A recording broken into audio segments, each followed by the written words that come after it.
This is First Gen Xers.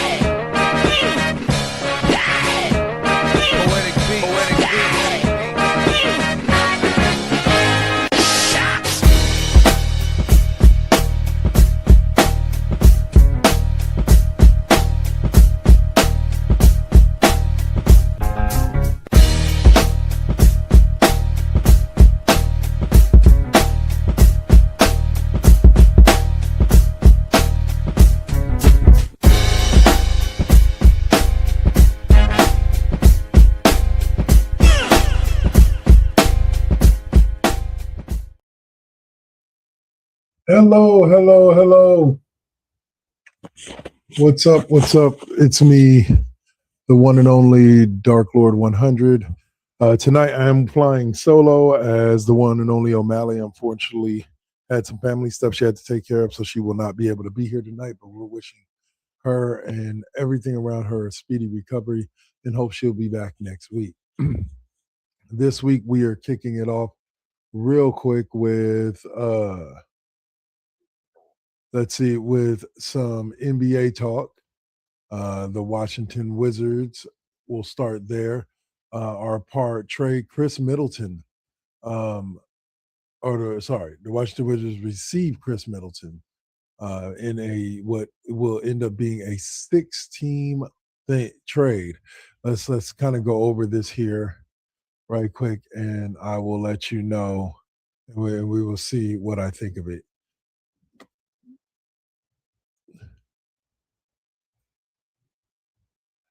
The Wizards get Chris Middleton and a 2033 second-round pick via Dallas.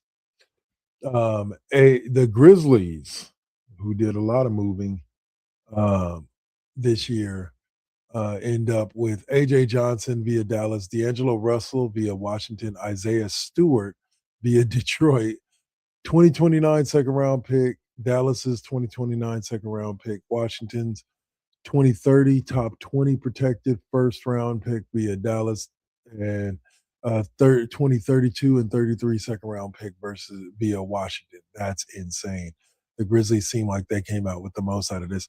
The Mavericks come out with Santi Aldama via Memphis, Marcus Sasser via Detroit, and the rights to Tariq Biberovic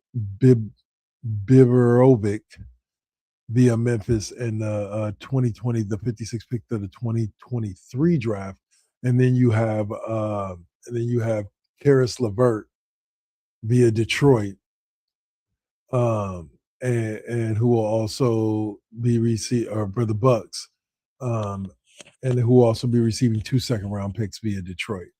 Now the Pistons receives John Collins via the Clippers, Gary Harris via Milwaukee, Taurean Prince via Milwaukee, a 2029 second-round pick, the second best of the Detroit, New York Knicks, Milwaukee via Memphis, 2031 second-round pick via Memphis, and a 2032 second-round pick. Good Lord. Protected 2028 second-round pick via Detroit is the only thing that the Clippers receive out of all of this, and I believe that they are giving up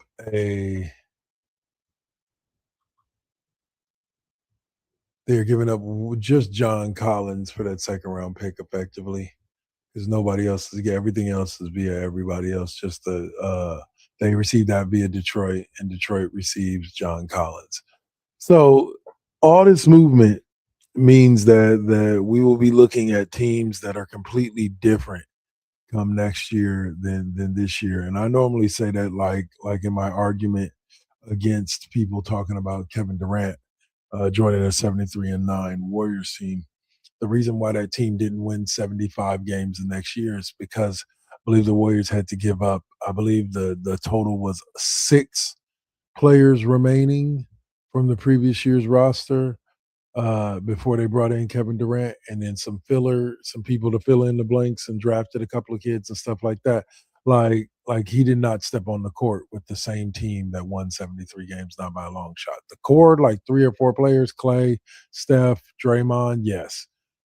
But the rest, all brand new people, all coming in to help out and to check out what's going on with Kevin Durant.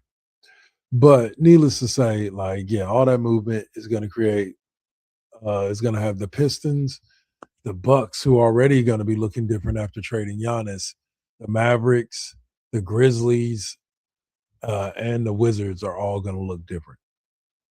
Bottom line, like all of those teams are going to look completely different than they did last year, and you can expect that it's going to be interesting to see how they do. Is Detroit still going to be a number one team despite losing Isaiah Stewart and potentially losing Jalen Duran? I don't know. Do you know? I don't know. Anyway, next up is this is just a little known story that I believe is the New York Knicks put in an offer sheet on restricted free agent center Cisse from Dallas, and it looks like Dallas has chosen the match. I believe it was a 2-year, $4.7 million deal, something like that. So it wasn't one that's too much. LeBron James has now supposedly whittled down his free agency destinations to one of three, and a fourth that's considered a dark horse. Sorry. Um, he's whittled it down to Philly. Let's see. I forget where is it at. It was Philly.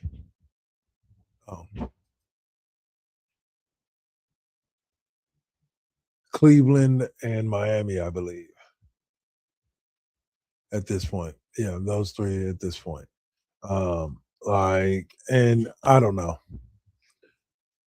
Like I said, I don't really want him on the Warriors, but I think I genuinely, and I don't know if this is what they'll do, but I'll tell you what I want the Warriors to do. I want the Warriors to go and to stop chasing LeBron James, and if you're going to pick up an aging star, pick up DeMar DeRozan, because DeMar DeRozan, just like LeBron James, is somebody that can make a good impact right off the bat of your on your team with no Jimmy Butler next year. And so, with that being said, like I say, drop the LeBron James and see if you can get DeMar DeRozan to come in for the full mid-level exemption of 15, and then sign Draymond. And I think that team with a starting five to start the season of Steph, probably Pods, um, Steph Pods, DeMar DeRozan, Draymond, and Kristaps, or you could even go Al Horford and Kristaps, or Kristaps and Al Horford at the center, Kristaps at the power forward. I think that squad is a dangerous squad, and then you add Jimmy back to that, and maybe move DeRozan over to the two at that point, because I think he naturally plays the two, but can play the three. Move DeRozan over to the two, and you have Steph, DeRozan, Jimmy, um, either Kristaps and then Draymond at the center, or Draymond at the four, Kristaps at the center, or Kristaps and then Al Horford at the center. Either way, you have a pretty strong lineup, and you still have bench players like Moses Moody when he heals, Brandon Pomitsky, and Will Richard, the kid Luxembourg, who seems to be ready to put in some bench minutes, even though he's got a lot of more polish to get before he gets his full shine. But yeah, the Cavs, the Heat, and the 76ers are the three that LeBron is choosing between. And of those three, I could see him going to the Miami Heat just because Giannis is there. The combination of him, Giannis, and Bam at the 3, 4, and 5 would be rather insane. I want to say it really wouldn't matter who you put at the 1 and 2 in that combination of players, and to put a winning team on the floor. Eric Spoelstra would be blessed at that point, with LeBron later in his career. But the Warriors are currently attempting to talk to LeBron. So that, who knows? He's supposed to make a decision and announce it within the next 48 hours. We'll see what happens. So Last thing I want to talk about on the basketball tip would be, before we take our first break, it would be the OKC Lou Dort deal that just dropped basically this morning. The Thunder trade Dort to the Hawks in a 3-team trade. It looks like, let's see, yeah, it's 2 years for $4.7 million. Says the Thunder traded Lou Dort to the Hawks in the 3-team deal that sent 3 second-round picks to Oklahoma City, number 1 pick Zachariah Richard to the Mavericks, and Ryan Nembhard to Atlanta on Sunday. Oklahoma City now acquired 7 second-round picks while going under the second apron and shedding $200 million this offseason via trades of Dort, Isaiah Joe, and Aaron Wiggins, rather than simply declining Dort's $17.7 million team option to save money. Thunder picked it up, acquired 3 future assets, created a $17 million trade exemption, and placed their 2025 championship stalwart in a position for a long-term deal in Atlanta that was not viable for OKC. That's interesting. That's one way for see that people say that the whatchamacallit, because they trade them and all that, and the players don't have much say in where they go. That means that the teams never set the players up for success. And I've always said that's not the truth. Sometimes they do set up the players for success. And it looks like in this particular scenario, they set up Lou Dort for success. It says the Hawks will team up 26-year-old elite defender in Dort with Dyson Daniels and Nickeil Alexander-Walker on the wings, and will have over $40 million in cap space next summer. That's pretty good. That's pretty good. Dort is longest tenured member of the Thunder. Yeah, he was Nembhard is a standard contract after strong performances on 2-way deals as rookie last season in Dallas. He and Dort are both from Canada, and they're both headed to Atlanta. Lou Dort is one of those guys where I've seen him be a reason why a team wins, and I've seen him miss a shot and unfortunately help a team lose. But I think that Lou Dort is a good pickup no matter who picked him up, which in this case it was the Atlanta Hawks. They're also going to be pairing him with Trae Young as well, because I want to say, no, Trae Young is with Washington now. I keep forgetting they traded him away. I keep forgetting we're not in love anymore. Anyway, all right, y'all. So that will do it for the basketball talk, and that will do it for the first half of the show. I will say this. I hope this Warriors team looks good early and stays good throughout the season, because I am kind of want to go back to the old sucky teams, just because I'm tired of winning and not really getting that close to an actual championship at all. That's just me, though. That's just me. All right, y'all. So we're going to take a quick promo break.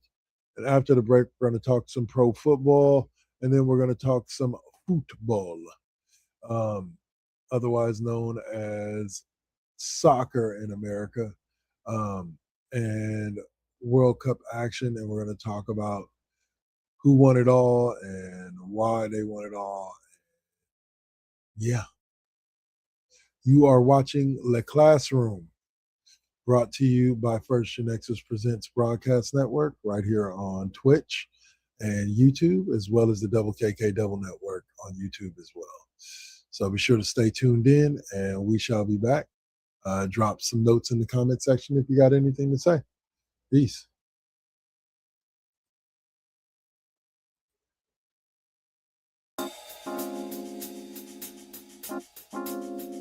We back at it.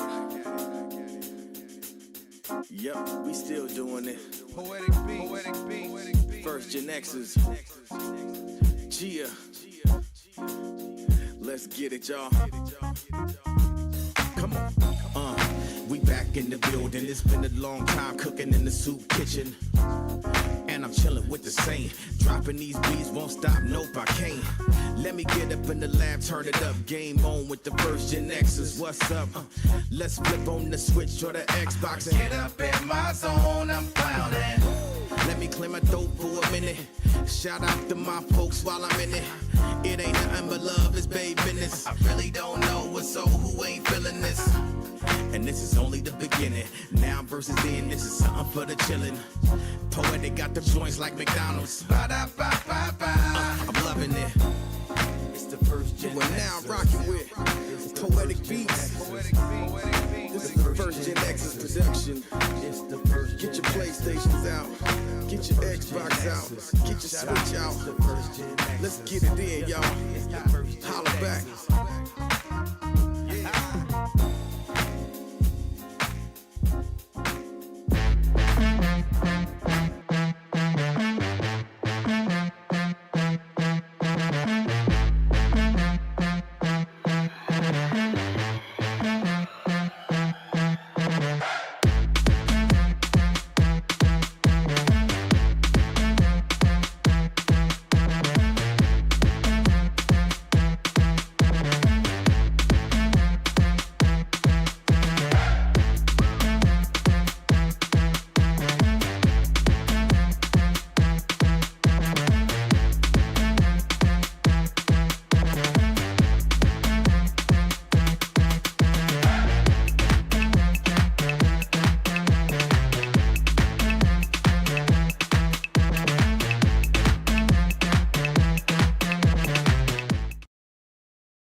Got to keep it. You got to keep it lovely. You got to keep it. You got to keep it lovely. Success comes right after the struggle. I ain't even giving up on whatever I wanted. The tragedies I've seen, I can't even stomach. Most of y'all weak as shit and would've started running. Every time I make it back to the crib, I'm thankful the Most High let me see all of it. Grateful I'm lovely, and I'm being real with this. Please don't judge me. I'ma stay on my shit. I'ma keep a grind mode.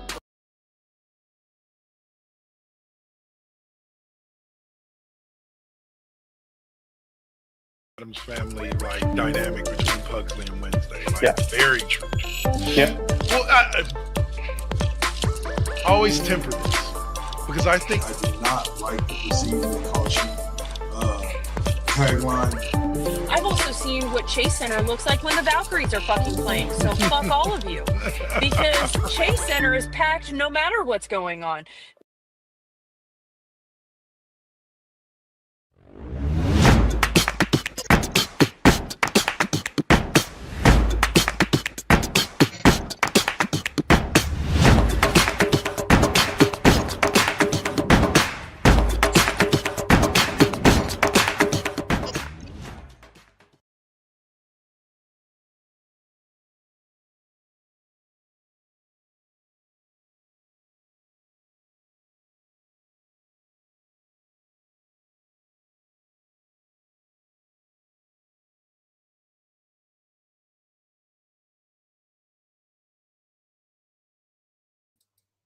All right. And I am back again. So, yeah, that was a quick promo segment for First GenXers Presents. Everything from Dark Lord 100 Plays, which is me playing video games, shows up here on the Double KK Double Network and Twitch, but not on the First GenXers YouTube. Haven't gotten that far yet. Let's see. And then also Lovely Radio, who tapped in earlier. Thank you again during the Cheap Pop podcast. And so let's get to what is next, which is some NFL offseason information. Franchise tag deadline came up recently, and that was as of July 15th. That was the date for the franchise players to either sign new long-term deals or play on the franchise tag. And out of the four total, 3 inked new deals, with Daniel Jones inking a new 2-year, $88 million deal in Indy. Wow. And it makes me wonder, how's Anthony Richardson feeling about all of this? Because dude went from being the incumbent next guy in Indianapolis to now still being potentially the next guy later down the road. But Kyle Pitts signed a 3-year, $54 million deal to stay in Atlanta, I said boo. I wanted to see him paired up with George Kittle, but nah. But yeah, so he's going to be in Atlanta for at least the next 3 years. With Tua flinging the Tua or Michael Penix flinging him the ball, I think the guy has the potential to have a breakout season eventually. Like, who knows? The Jets managed to lock up their star running back, Brees Hall, to a 3-year, $43 million deal, which is pretty decent for running backs. So Hall stays in New York with Aaron Glenn and them boys, and hopefully they'll be able to do something other than stink up the football field, which is what they've done for the better part of the past couple of years, even under Robert Saleh, and I'm a Robert Saleh fan. And then finally, George Pickens is the one out of the four that did not agree to a long-term deal with Dallas before the deadline and will play on his one-year tender and potentially become a free agent next year unless Dallas manages to lock him up to some kind of long-term deal before this season is over. Let's see. We had a Cardinals executive suspended in front office drama. Let's see. Ryan Gold was suspended. He was the Cardinals director of college scouting.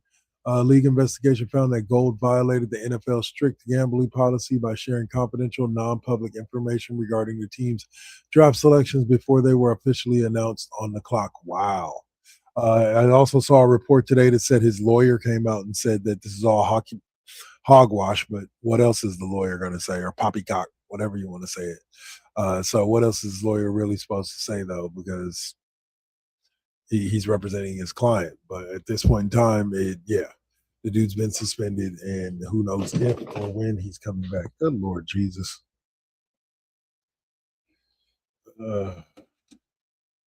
Sorry, I dropped a bunch of stuff on the floor that I didn't mean to drop. And here we are. All right. So,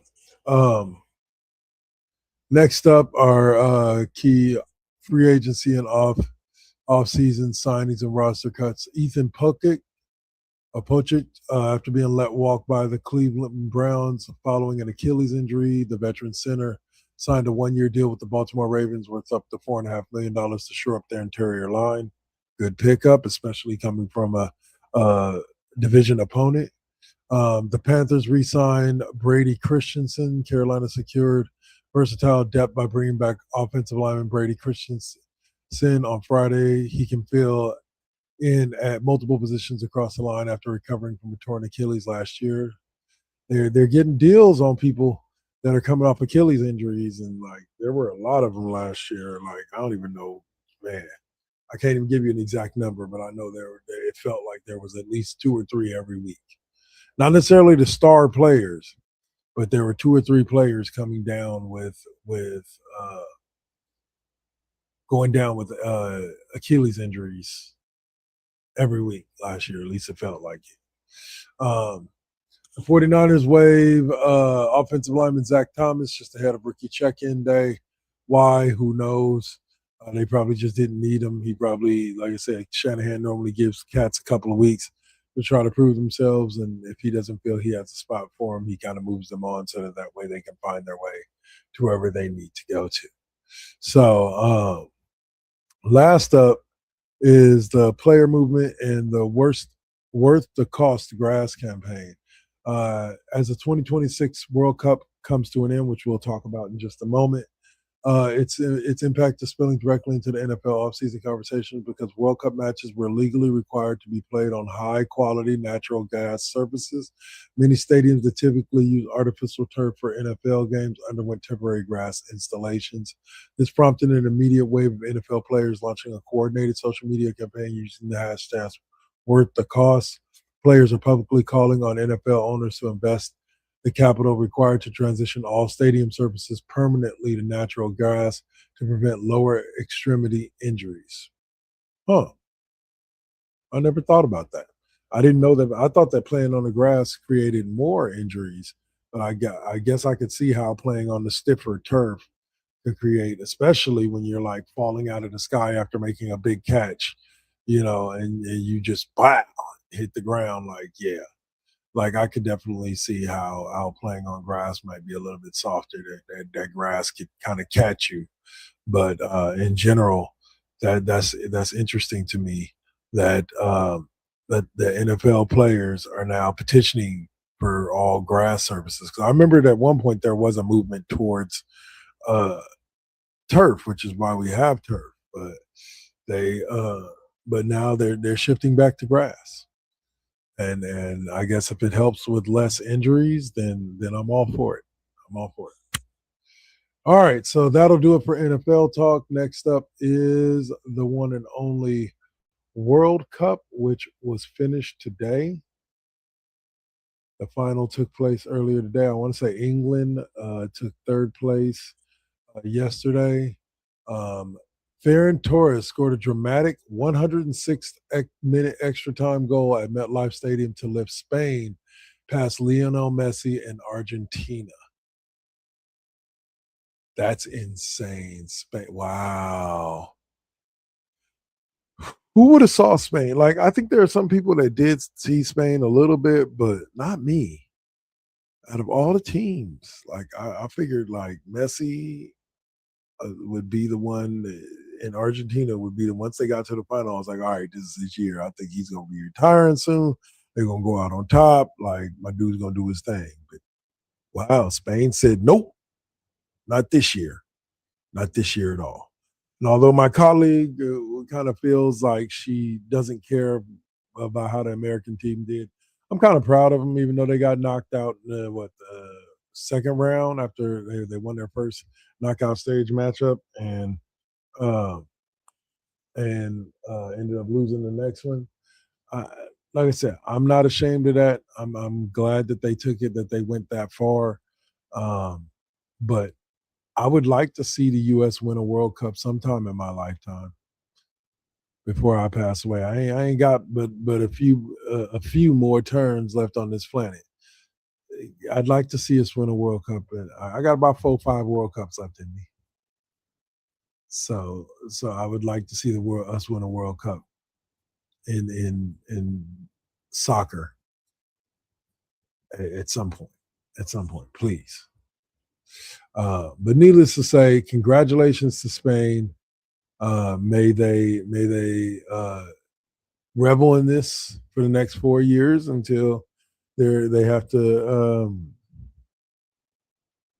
be challenged for it again and make it through the group stage and get to the knockout round and beat the right people. Let's see. Spain's Ioannis Simon secured the tournament's Golden Glove, while Argentina's Emiliano Martinez made a final record 11 saves despite a late red card to teammate Enzo Fernandez. Wow. And then Bukayo Saka recorded a stunning hat trick to lead England past France 6-4, securing England's best men's World Cup finish since 1966. Ain't that insane?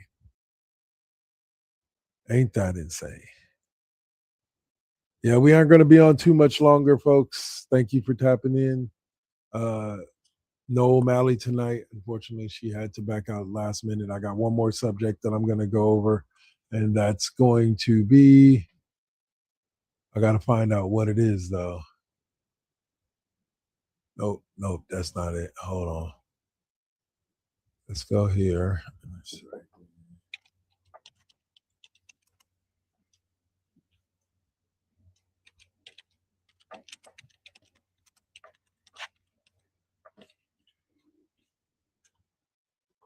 All right, let's see. All right, so let's see. Caitlin Clark set up history. It's funny, we were talking about Caitlin Clark. Our Caitlin Clark clip over on YouTube and on TikTok as well is one of the most commented on and interacted with. Caitlin Clark made WNBA history, becoming the first player in league history to record a game of at least 40 points and 10 assists. During the Indiana Fever's 110-107 victory over the Seattle Storm, she posted a career-high 45 points, 10 assists, 4 steals, 2 blocks, while becoming the fastest player to hit 200 career three-pointers. Wow. Now, you can't tell me that Caitlin Clark ain't huge. Like I said, I kind of agree with O'Malley to an extent about the fact that people overblew the situation that was happening with her, with the girl and her fist on the throat and all that. But in general, I think that she is the real deal. I thought that back when she played for Indiana in basketball and women's basketball, like in the NCAA tournament, like she's the real deal. She's got skills. Clark scored her 45 points efficiently, shooting 6 for 10 from behind the arc and playing just 29 minutes. The game was a historic backcourt masterclass as she and teammate Kelsey Mitchell, who scored 30 points, became the first teammates in league history to score 45 and 30 points respectively in a single game. Wow. Like in all kinds of history. They got themselves, and then she additionally set the WNBA record for fastest player to reach 200 career three-pointers. Here's the thing about the fastest thing and all that records and all that. Y'all ain't been around that long. Like the WNBA ain't been around that long. So like, yeah. Like I'm all good. I'm all good. But anyway, I'm going to go ahead and wrap it up right there. Like I said, where can you find me next? You can find me next on Tuesday afternoon between about 3 and 4 Pacific time. So between 6 and 7 Eastern, right before Saint goes on with NVT, Now versus Then. So be sure to join me then. On the Double KK Double Network, there's nothing else coming up for the rest of the night. So I want to thank everybody who tapped in. But on First GenXers, we have Now versus Then Deuce showing up probably in about a half hour, 45 minutes from the Saint and the Collective. So y'all be sure to join that. And for everybody who did tap in here today, I appreciate you on YouTube or Twitch. And I will see you guys next week, hopefully, with the one and only O'Malley. This has been The Classroom featuring, well, me, Double KK Double, right here on the First GenXers Broadcast Network, YouTube and Twitch, and the Double KK Double Network on YouTube. Love you all. Stay up, stay real. Be good to each other. Peace. Bang, bang, bang, bang, bang, bang, bang, bang, bang, bang.